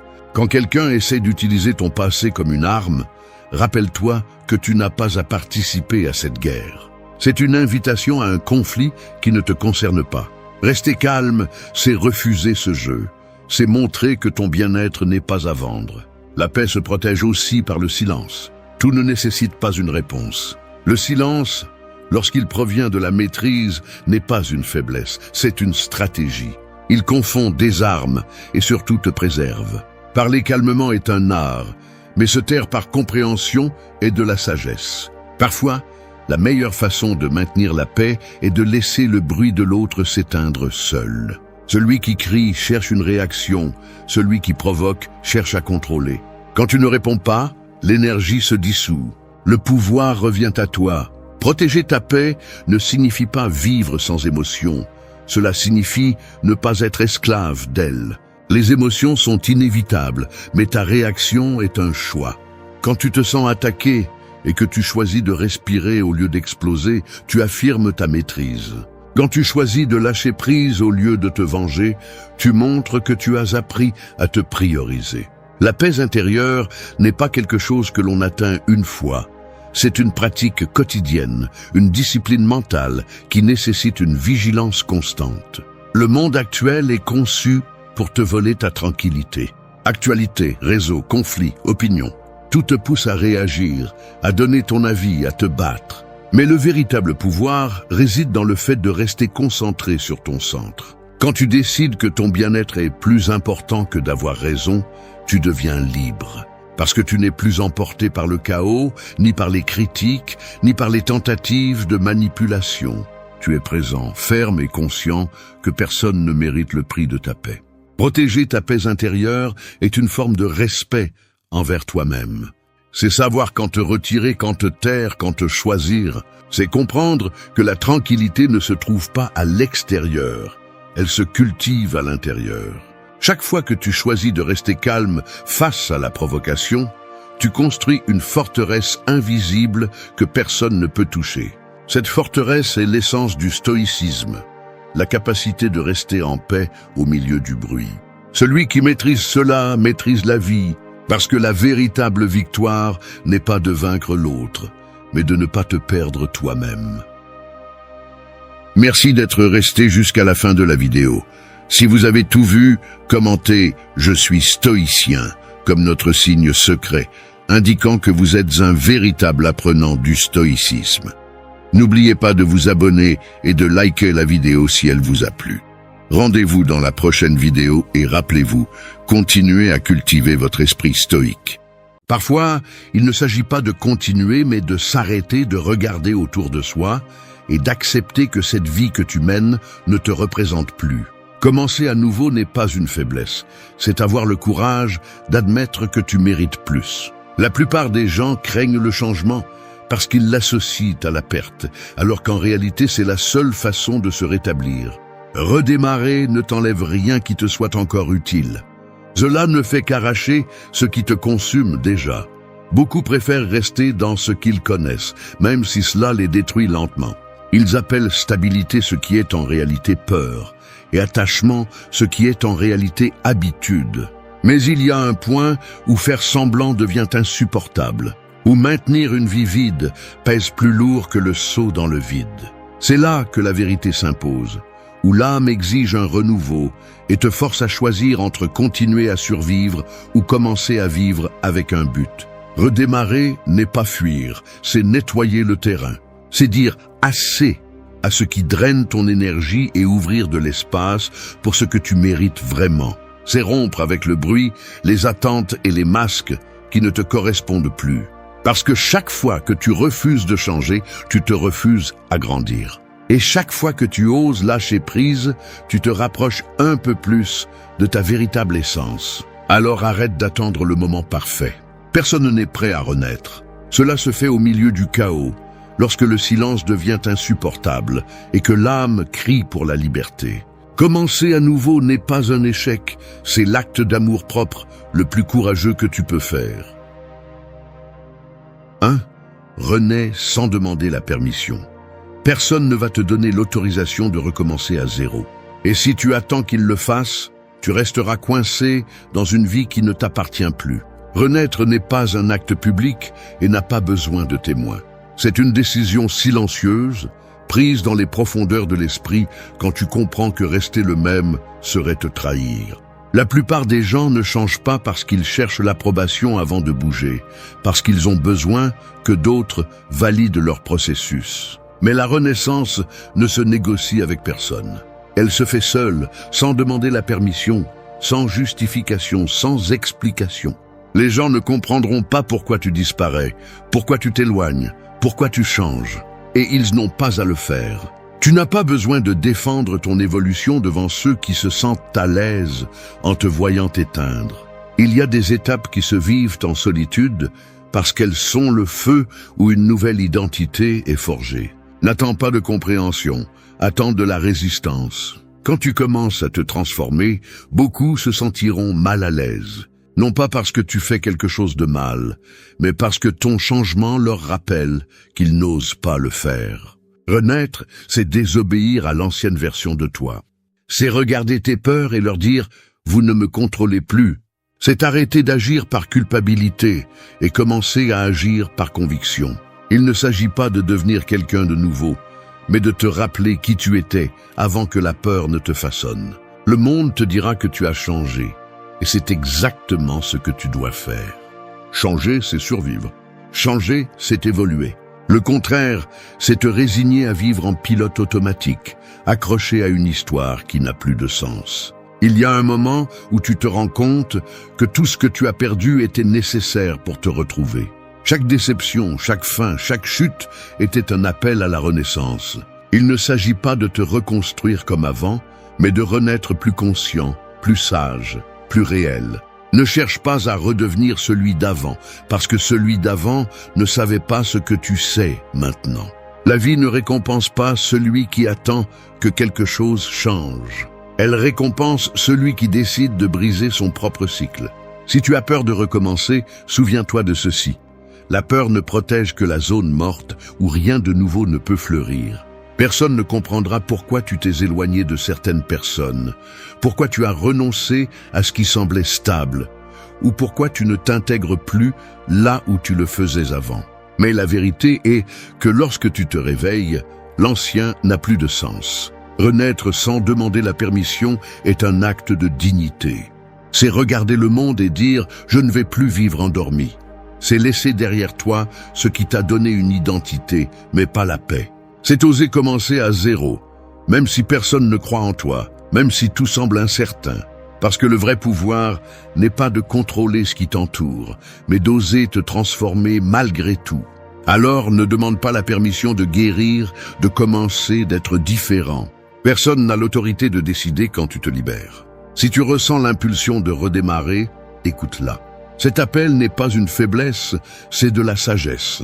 Cela signifie que tu as compris que ce que tu as été t'a amené jusqu'ici, mais ne t'emmènera pas plus loin. Et c'est justement là, à ce point de rupture, que commence vraiment ta renaissance. 2. Lâche ce qui ne vibre plus avec toi. S'accrocher est l'une des formes les plus silencieuses d'autodestruction. Nous le faisons sans le remarquer, par peur, par habitude ou par loyauté envers ce qui nous a fait du bien un jour. Mais tout ce qui n'évolue pas avec toi finit par te vider. Lâche ce qui ne vibre plus avec toi, même si ça te fait mal, parce que ce qui ne correspond pas à ton présent n'a pas de place dans ton futur. La vie a une manière cruelle mais précise de te montrer quand quelque chose a déjà accompli son cycle. Cela devient lourd. Les conversations semblent forcées, les lieux perdent leur éclat, les personnes cessent de t'inspirer. Mais au lieu de lâcher prise, tu insistes. Tu te dis que tu es juste fatigué, que tout redeviendra comme avant, alors qu'au fond, tu sais que non. Le problème est que nous avons appris à résister, même à ce qui nous tue. Lâcher prise ne signifie pas toujours perdre. Parfois, cela signifie que tu as enfin compris la valeur de ton énergie, que tu n'es plus disposé à investir du temps dans ce qui t'éteint, dans ce qui te force à faire semblant, dans ce qui ne te permet pas d'avancer. Ce qui est sans âme ne se répare pas en insistant, il se répare en lâchant prise. Mais tout le monde n'a pas le courage de le faire, car lâcher prise fait plus mal que de rester coincé. Jusqu'à ce qu'un jour, tu comprennes que s'accrocher à ce qui est brisé fait aussi mal, mais sans raison. Lâche prise non pas par colère, mais par respect, parce que tu mérites d'être entouré de ce qui te pousse, pas de ce qui te retient. L'amour, l'amitié, les projets, les croyances. Tout a un point où cela grandit avec toi ou devient un fardeau. Tout ce qui t'a accompagné jusqu'ici ne mérite pas de continuer avec toi. Certaines choses étaient simplement destinées à t'enseigner, pas à rester. Parfois, la chose la plus sage à faire est de fermer la porte sans drame, avec la certitude que ta paix vaut plus que n'importe quel lien qui t'exige de te réduire. L'erreur la plus courante est de croire que lâcher prise te laisse vide, alors qu'en réalité, cela te libère. Et la liberté peut faire peur au début, car elle implique le silence, l'espace, l'incertitude. Mais elle implique aussi le pouvoir. Le pouvoir de reconstruire ton environnement à partir de la cohérence, de ce qui te fait vraiment du bien. Quand tu lâches prise, tu reprends le contrôle. Tu ne réagis plus par nécessité, mais par choix. Ne te sens pas coupable de lâcher prise. Tu ne dois pas rester avec quelque chose ou quelqu'un qui te fait te sentir petit. Si quelque chose ne vibre plus avec toi, c'est parce que ta fréquence a changé, et c'est de l'évolution. Les connexions authentiques ne se brisent pas avec la croissance, elles se renforcent. Celles qui disparaissent étaient soutenues par une version de toi qui n'existe plus. L'acte de lâcher prise est un filtre naturel. Il ne laisse passer que ce qui résonne avec ta nouvelle étape. C'est la façon la plus silencieuse de dire à l'univers « Je suis prêt pour quelque chose de mieux ». Et quand tu le fais, la vie répond. Des personnes, des opportunités et des chemins qui vibrent à la même fréquence que ta vérité commencent à arriver. Alors lâche prise sans peur. Ce qui reste par habitude t'éteint. Ce qui part par destin te libère. Ne retiens pas ce qui est déjà terminé, car l'ancien doit partir pour que le nouveau puisse te trouver. Ce n'est pas une perte, c'est un nettoyage. Et seul celui qui ose se vider peut renaître. 3. Écoute l'appel du changement. Le changement n'arrive pas toujours avec des signaux doux. Parfois, il éclate comme une tempête qui détruit ce que tu croyais stable. Il te secoue, te dérange, te force à bouger même si tu ne le veux pas. Et c'est bien, parce que la vie ne te punit pas, elle te pousse à te réveiller. Le problème est que beaucoup confondent l'inconfort avec la malchance, alors qu'en réalité, c'est une invitation à te transformer. Écouter l'appel du changement exige une honnêteté brutale. Cela signifie arrêter de justifier ce qui ne fonctionne plus. Cela signifie admettre que quelque chose en toi demande une direction différente. Mais la plupart ignorent cette voie parce qu'ils craignent l'inconnu. Ils préfèrent en rester dans le familier, même si cela les tue lentement. Ils se convainquent que le malaise passera, que les choses se sentiront à nouveau bien, et ils ne comprennent pas que la vie ne crie pas pour te faire peur, elle crie pour te réveiller. Le changement ne demande pas si tu es prêt, il arrive simplement. Il t'enlève ce dont tu n'as pas besoin, t'éloigne de ceux qui n'ajoutent plus rien et te met face à toi-même, sans déguisement. C'est le miroir qui te montre la vérité sans filtre. Tu peux le nier, lui résister ou l'écouter. Mais tôt ou tard, tu devras le faire. Et quand tu le fais, tu découvres que le changement n'était pas l'ennemi, c'était la porte. Chaque crise a un but. Il ne s'agit pas de te détruire, mais de te réorganiser. Parfois, la vie te désarme, parce que ce que tu as construit n'était pas aligné avec ton essence. Ce qui fait mal n'est pas le changement, c'est ton attachement à l'ancienne version de toi. L'âme évolue, mais l'ego s'accroche. Et si tu ne le domptes pas, tu finiras par vivre dans une histoire qui est déjà terminée. Écouter l'appel du changement demande du courage, car souvent cette voix te demande de renoncer à ce que tu croyais indispensable. Elle te demande de quitter un travail, de mettre fin à une relation, de déménager, de recommencer à zéro. Non pas parce que le changement cherche à te détruire, mais parce qu'il veut te libérer de ce qui ne soutient plus ta croissance. Chaque fois que tu ignores cet appel, le bruit intérieur devient plus fort, jusqu'à ce qu'un jour tout s'effondre. Et même si tu penses avoir perdu, tu viens d'être redirigé. Ne cherche pas des signes extraordinaires. Le changement n'arrive pas toujours avec du drame. Parfois, il se ressent comme de la fatigue, comme une conversation que tu n'apprécies plus, comme une routine qui est devenue vide. Ce sont de petits avertissements de l'âme, te demandant de bouger.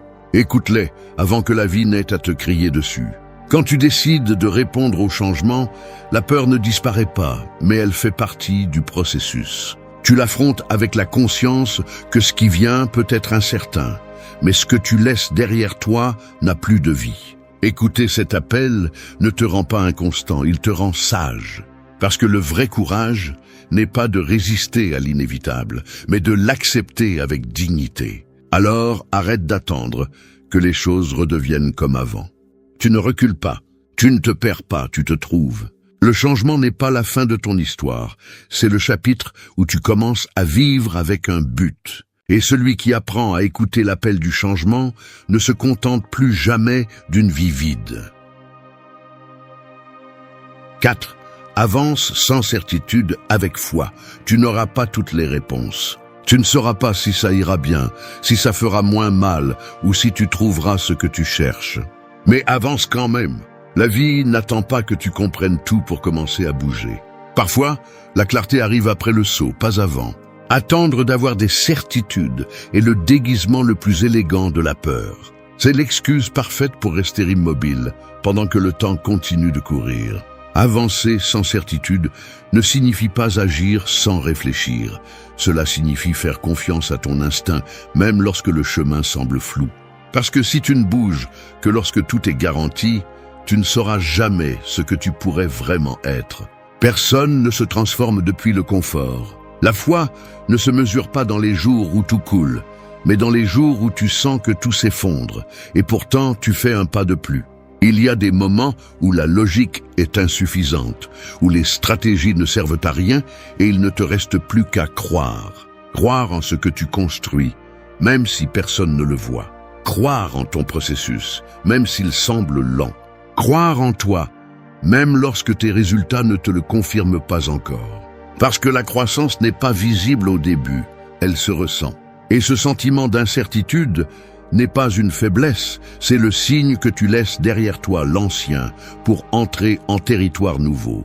Le problème est que nous avons été éduqués à craindre le vide, à penser que ne pas savoir est un échec. Mais les grands changements commencent justement là, dans l'espace où rien n'est sûr. La foi ne te donne pas de garantie, elle te donne une direction. C'est la boussole qui te guide quand il n'y a pas de carte. La voix intérieure qui te dit « continue » même si l'esprit crie « arrête ». Avancer avec foi n'est pas de la naïveté, c'est de la rébellion.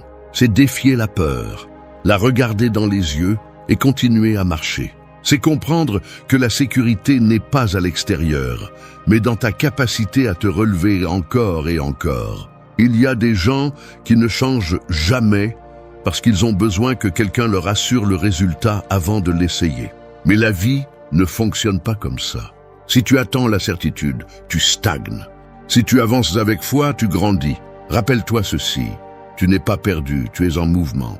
Chaque pas incertain t'éloigne de la vie que tu prétendais et te rapproche de celle qui t'appartient. Tu ne vois peut-être pas la destination, mais tu n'es plus le même que celui qui a commencé le voyage et c'est déjà un progrès. Avancer avec foi, c'est avoir confiance en ce que chaque chute a son but, que chaque silence a sa réponse et que rien de ce qui est destiné à toi ne se perdra à cause du doute. Parfois, la foi ressemble à marcher dans l'obscurité avec une petite bougie. Elle n'éclaire pas tout, mais elle te montre le prochain pas. Et cela suffit. L'important n'est pas d'avoir toutes les certitudes, mais d'avoir la détermination de ne pas abandonner, même si tu ne les as pas. Parce que celui qui avance avec foi, tôt ou tard, finit par trouver ce qu'il cherchait. Alors continue, même avec peur, même sans comprendre. Tu n'as pas besoin de voir la fin pour savoir que ça vaut la peine. Ce que tu construis avec foi, le temps le confirme. 5. Honore ton passé, mais continue. Ton passé n'est pas ta prison, c'est ton fondement. Mais beaucoup restent coincés dedans, comme s'il s'agissait d'une cellule sans issue. Ils revivent sans cesse ce qu'ils ont fait, ce qu'ils ont perdu, ce qui n'a pas tourné comme ils l'espéraient. Et sans s'en rendre compte, ils transforment la mémoire en condamnation. Honorer ton passé ne signifie pas rester à regarder en arrière. Cela signifie remercier ce qui a été, en tirer des leçons et continuer à avancer avec plus de sagesse. Il ne s'agit pas d'effacer ton histoire, mais de la comprendre. Tout ce que tu as vécu, le bon et le mauvais, t'a amené ici. Chaque erreur, chaque rupture, chaque déception a été un entraînement silencieux pour devenir qui tu es aujourd'hui. Mais quand tu l'utilises pour justifier ta paralysie, tu le trahis. Le passé ne te demande pas de le revivre. Il te demande de l'honorer à travers ton évolution. Il y a ceux qui restent à vivre dans la nostalgie parce que le passé, bien qu'il faisait mal, leur était familier. Ils se convainquent qu'ils ont déjà vécu leur meilleur moment, que rien ne se sentira plus pareil. Mais c'est un mensonge de la peur. Le passé n'était pas parfait, il était seulement connu. Ce qui fait mal, ce n'est pas de le laisser derrière soi, mais d'accepter que tu ne peux plus être qui tu étais. Honorer ton passé, c'est regarder tes cicatrices sans honte. C'est dire, oui, c'est ce que j'étais, c'est ce que j'ai fait, ça m'a fait mal, mais je suis toujours là. C'est comprendre que tu ne peux pas changer ce qui s'est passé, mais tu peux décider de ce que tu fais avec ça maintenant. Si tu le portes comme un poids, ou si tu l'utilises comme une impulsion, les gens qui évoluent n'oublient pas leur histoire, ils la transforment en sagesse. Chaque souvenir peut être une blessure ou une leçon, tu décides de la signification. Il y a des gens qui ne se souviendront de toi que pour ce que tu étais, pas pour ce que tu es en train de construire. Laisse-les, ils ne sont pas destinés à t'accompagner dans ce nouveau chapitre. Si ton passé te poursuit, ne cours pas, regarde-le en face. Remercie ce qu'il t'a appris et ferme-le avec dignité. Tout ce qui avait du sens avant n'en aura pas nécessairement maintenant. Parfois, lâcher une histoire est la façon la plus profonde de l'honorer. Tu ne peux pas avancer avec les deux mains accrochées à ce qui est déjà terminé. La vie ne coule pas en arrière. L'eau ne retourne pas à la source, et toi non plus. Le passé a rempli sa fonction, te former, te briser, te préparer. Maintenant, son devoir est terminé. Ce qui vient a besoin de tes mains libres, de ton esprit clair et de ton cœur disposé. Honorer ton passé est une forme de respect, mais avancer est une forme d'amour de soi. Parce que rester là, c'est comme visiter une tombe tous les jours en espérant que le souvenir te rende la vie. Il ne le fera pas. Le passé n'a de valeur que lorsqu'il te pousse, pas lorsqu'il t'arrête. Alors regarde-le une dernière fois avec gratitude. Reconnais tout ce que tu as survécu, tout ce que tu as appris, tout ce que tu as perdu. Et puis, continue. Non pas par oubli, mais par évolution. Parce que rien de ce que tu as vécu n'a été en vain, mais cela ne te définit plus. Ton histoire ne se termine pas là où tu as souffert. Elle commence là où tu as décidé de ne pas abandonner. 6. Choisis la paix plutôt que l'approbation. Le besoin d'être accepté est l'une des chaînes les plus lourdes qu'une personne puisse traîner. Elle est invisible, mais elle te soumet. Elle te fait dire oui quand tu veux dire non. Elle te force à sourire quand tu es brisé et elle te pousse à agir en fonction de ce que les autres attendent de toi et non de ce que tu es vraiment. Choisir la paix plutôt que l'approbation, c'est arrêter de vivre comme un reflet des attentes des autres et commencer à vivre en cohérence avec toi-même. L'approbation est addictive. Chaque fois que quelqu'un te valide, tu ressens un soulagement momentané, comme si ton existence prenait sens pendant quelques secondes. Mais ensuite, elle disparaît et tu cherches une autre dose. Et sans t'en rendre compte, tu deviens un acteur dans ta propre vie. Tu changes tes mots, tes gestes, tes décisions, juste pour ne pas déranger. Et plus tu le fais, plus tu t'éloignes de toi-même. La paix, en revanche, n'a pas besoin de témoins. Elle ne dépend pas des likes, des éloges ou de l'acceptation. Elle naît lorsque tu peux regarder tes décisions et te sentir en paix avec elles, même si personne ne les comprend. La paix est silencieuse mais ferme. Elle ne cherche pas à impressionner, elle cherche à libérer. Lorsque tu choisis la paix plutôt que l'approbation, tu perds du public, mais tu gagnes en authenticité. Et cela n'a pas de prix. Beaucoup de gens ne supportent pas de voir quelqu'un libre, parce que cela leur rappelle leur propre cage. Si tu décides d'être fidèle à toi-même, prépare-toi aux critiques. On te traitera d'égoïste, de distant, de différent. On te fera te sentir coupable d'avoir choisi ton bien-être. Mais la vérité est que celui qui est offensé par ta paix bénéficiait de ton chaos. Tu n'es pas cruel, tu es cohérent. Arrête de demander la permission d'être toi. Arrête de t'expliquer. Personne d'autre ne vit dans ton esprit. Personne ne ressent ce que tu ressens. Personne ne paie le prix de tes décisions. Tu n'es pas venu au monde pour répondre aux attentes, tu es venu pour accomplir un but. Chaque fois que tu renonces à ta vérité pour plaire à quelqu'un, tu perds une partie de toi. Et il arrive un moment où il ne reste plus rien. La paix n'est pas négociable. Si une relation, une routine ou une conversation te retire la tranquillité, c'est un signal clair. Tu es au mauvais endroit. La paix est la boussole la plus précise qui existe. Elle n'a pas besoin d'arguments, juste d'attention. Si quelque chose t'épuise, te pèse ou te fait douter de toi, ne le justifie pas, éloigne-toi. La distance est aussi une forme d'amour de soi. Chercher l'approbation est une habitude qui se brise avec courage. C'est arrêter de regarder à l'extérieur et commencer à t'écouter. C'est choisir le silence plutôt que l'explication, le calme plutôt que l'acceptation. Parce que lorsque tu comprends enfin que tu n'as pas besoin d'être compris par tous, tu retrouves ton pouvoir. Le jour où tu commenceras à choisir la paix, tout changera. Tu perdras des personnes, oui, mais tu perdras aussi l'anxiété, la culpabilité et l'épuisement. Tu te retrouveras avec moins, mais ce moins sera réel. Il n'y aura pas de masque, pas de bruit, pas de peur. Juste toi, vivant en cohérence avec ce que tu ressens. Et cet état, cette liberté intérieure est ce qui se rapproche le plus du véritable bonheur. Alors, arrête de chercher l'approbation là où tu devrais seulement chercher la sérénité. Tu n'as pas besoin d'être compris, tu as besoin d'être en paix. Parce que lorsque tu choisis la paix, même si le monde ne t'applaudit pas, ton âme le fait. 7. Crée de l'espace pour le nouveau. Rien de nouveau ne peut entrer dans une vie saturée de l'ancien. Et pourtant, beaucoup demandent du changement tout en s'accrochant à tout ce qui les épuise déjà. Ils veulent avancer, mais ils ne lâchent pas.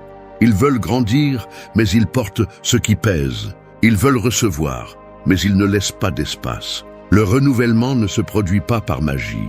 Il se produit lorsque vous décidez de vous vider de ce qui n'a plus de sens. Créer de l'espace pour le nouveau ne se sent pas toujours bien. Parfois ça fait mal. Parfois, cela signifie être seul pendant un moment.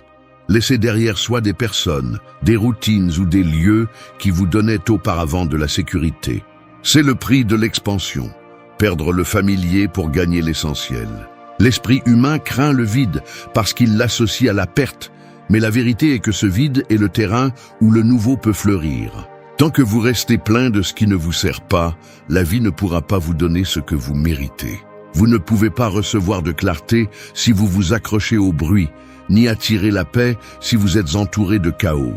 Chaque chose que vous choisissez de soutenir occupe un espace qui pourrait être utilisé par quelque chose de mieux. Et quand vous le comprenez enfin, vous arrêtez d'avoir peur de lâcher prise. Créer de l'espace n'est pas seulement nettoyer l'extérieur, c'est nettoyer l'intérieur. C'est enlever les pensées qui ne vous représentent plus, les croyances qui limitent votre vision, les ressentiments qui vous maintiennent ancrés dans le passé. C'est regarder à l'intérieur et se demander quelles parties de moi ont déjà rempli leur fonction. Quelles habitudes m'éloignent de qui je veux être?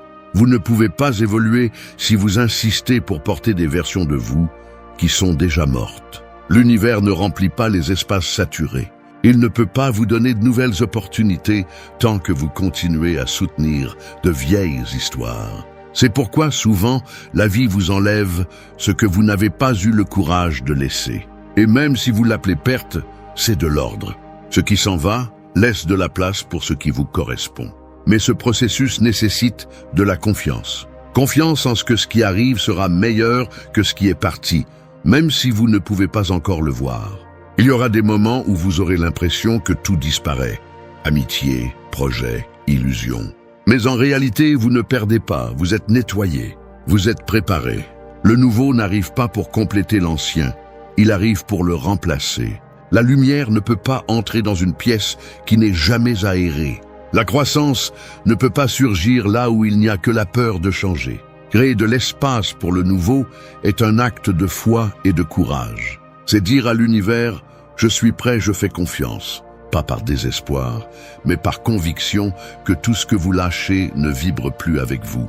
Parfois, le silence qui suit le vide peut effrayer, mais il peut aussi être le son de quelque chose d'extraordinaire qui s'approche. N'ayez pas peur de vous retrouver sans rien. Ayez peur de rester avec ce qui ne vous laisse plus avancer. Les étapes se terminent parce que vous êtes prêt pour une autre version de vous. Et cette version ne naît pas dans la saturation, elle naît dans l'espace que vous créez en lâchant prise. Alors nettoyez, sortez, fermez, lâchez. Pas comme celui qui perd, mais comme celui qui se prépare. Ce qui vient ne peut pas vous trouver si vous continuez à vous cacher parmi ce que vous n'êtes plus.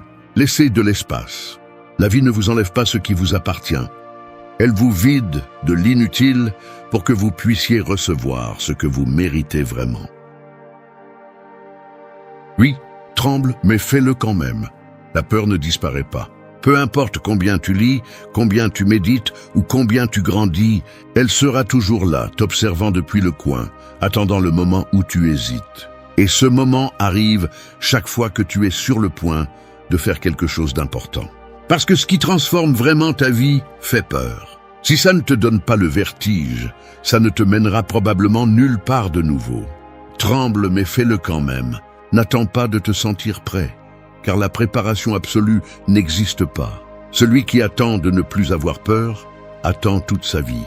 La croissance se construit dans le mouvement, pas dans le confort. Chaque pas que tu fais avec peur est une déclaration de pouvoir.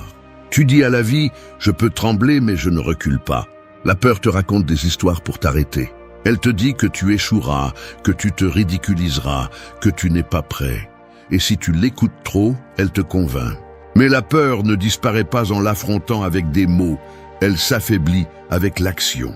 Ce qui te paralysait autrefois devient insignifiant quand tu le fais quand même. Parce que le courage n'est pas l'absence de peur, c'est la décision d'avancer malgré elle. Il y a des gens qui sont coincés dans le camp.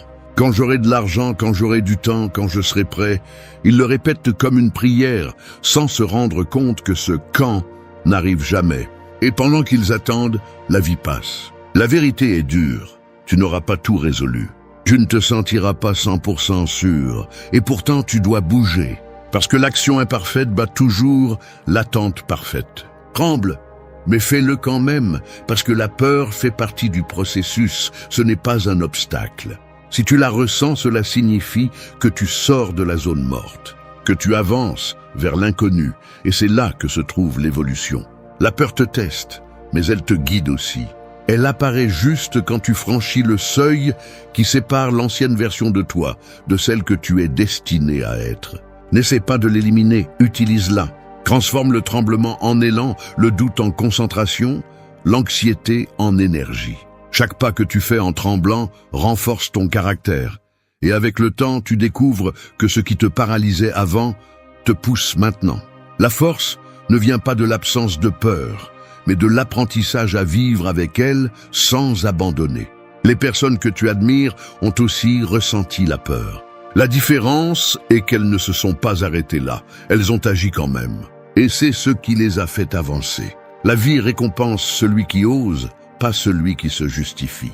Si tu attends de te sentir à l'aise, tu resteras coincé dans les mêmes schémas, répétant les mêmes jours, rêvant d'une version de toi que tu ne verras jamais naître. La peur est le gardien de tes plus grandes réalisations. Chaque fois que tu lui fais face, tu te rapproches de ton but. Alors ne la vois pas comme un ennemi, voilà comme un signe.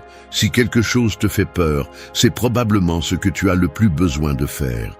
Tremble, mais fais-le quand même. Parce que le courage ne se démontre pas quand tout est clair, mais quand tu décides d'avancer au milieu du chaos. Tu n'as pas besoin de certitude, juste de détermination. Et quand tu agis avec cette détermination, la vie s'ouvre, les opportunités apparaissent, et la peur, petit à petit, perd son pouvoir sur toi. Fais-le en tremblant, fais-le avec des doutes, fais-le avec le cœur qui bat la chamade. Mais fais-le, parce que le vrai courage ne se sent jamais à l'aise, il se sent seulement vivant.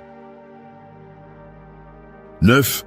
Détruis la version de toi-même qui ne te représente plus. Il y a un point sur le chemin où tu dois avoir le courage de te regarder avec une brutalité honnête et reconnaître que tu n'es plus la personne que tu étais autrefois. Non pas parce que tu as échoué, mais parce que tu as grandi. Cependant, beaucoup insistent pour continuer à jouer un rôle qui ne leur convient plus. Ils s'habillent de vieilles habitudes, se lient à ceux qui ne vibrent plus de la même manière et s'efforcent de s'insérer dans une histoire qui est déjà terminée. Ils ne le font pas par conviction, mais par peur. Peur de briser l'image que le monde attend de voir. Détruire la version de toi-même qui ne te représente plus n'est pas te perdre, c'est te retrouver. Cela signifie lâcher l'identité que tu as créée pour survivre et oser en construire une plus réelle. La personne que tu étais nécessaire pour arriver jusqu'ici, mais si tu continues à être elle, tu n'iras pas plus loin. Chaque étape de la vie exige une nouvelle version, plus consciente, plus légère, plus libre. Mais cette version ne naîtra pas si tu n'as pas le courage de laisser mourir la précédente. Le problème est que nous tombons amoureux de nos masques. Nous nous accrochons aux personnages que nous avons inventés pour être acceptés, aux attitudes qui nous ont autrefois protégés, aux idées qui nous ont donné de la sécurité. Mais ce qui t'a sauvé dans le passé peut être la même chose qui te limite aujourd'hui. Détruire cette version n'est pas une trahison, c'est un acte de maturité. Cela signifie reconnaître que tu n'as plus besoin de feindre la force, que tu n'as plus rien à prouver, que tu n'es plus disposé à continuer à agir par peur du jugement. La destruction, en réalité, est un renouveau déguisé. C'est le feu qui purifie le faux. Oui, ça fera mal. Il y aura des parties de toi qui crieront pour rester, qui te diront de ne pas changer, qui te rappelleront que tout était plus facile avant. Mais le confort du passé ne compense pas le prix de vivre endormi. Grandir, c'est brûler, c'est défaire ce qui ne convient plus, même si ça fait mal, même si ça te laisse vide pendant un moment. Car ce vide est l'espace où ta vérité renaît. Détruire une version de toi-même n'est pas brûler ton histoire, c'est libérer ton énergie de tout ce qui n'a plus de but. C'est comprendre que tu n'es pas obligé de porter le poids de tes anciennes décisions, ni de tes anciennes erreurs. C'est lâcher le besoin de continuer à ressembler à qui tu étais pour pouvoir devenir qui tu es vraiment. Il n'y a pas de croissance sans perte. Il n'y a pas de transformation sans rupture. Tu ne peux pas continuer à vouloir avancer si tu n'es pas prêt à démolir ce qui te rend petit. Alors, regarde-toi en face et demande-toi: qui suis-je en train de soutenir que je devrais laisser partir? Quelle partie de moi a déjà rempli sa fonction? Lorsque tu répondras avec courage, tu commenceras à te reconstruire à partir de l'authenticité. Détruis la version de toi-même qui ne te représente plus, non pas par haine, mais par amour. Parce que si tu oses te briser, tu découvriras qu'en dessous de toutes les couches, en dessous de tous les masques, il reste quelque chose de pur, quelque chose d'intact, ton essence. Et celle-ci ne renaît que lorsque tu cesses de craindre le feu du changement. Merci d'être resté jusqu'à la fin de la vidéo. Si vous avez tout vu, commentez « Je suis stoïcien » comme notre signe secret, indiquant que vous êtes un véritable apprenant du stoïcisme. N'oubliez pas de vous abonner et de liker la vidéo si elle vous a plu. Rendez-vous dans la prochaine vidéo et rappelez-vous, continuez à cultiver votre esprit stoïque.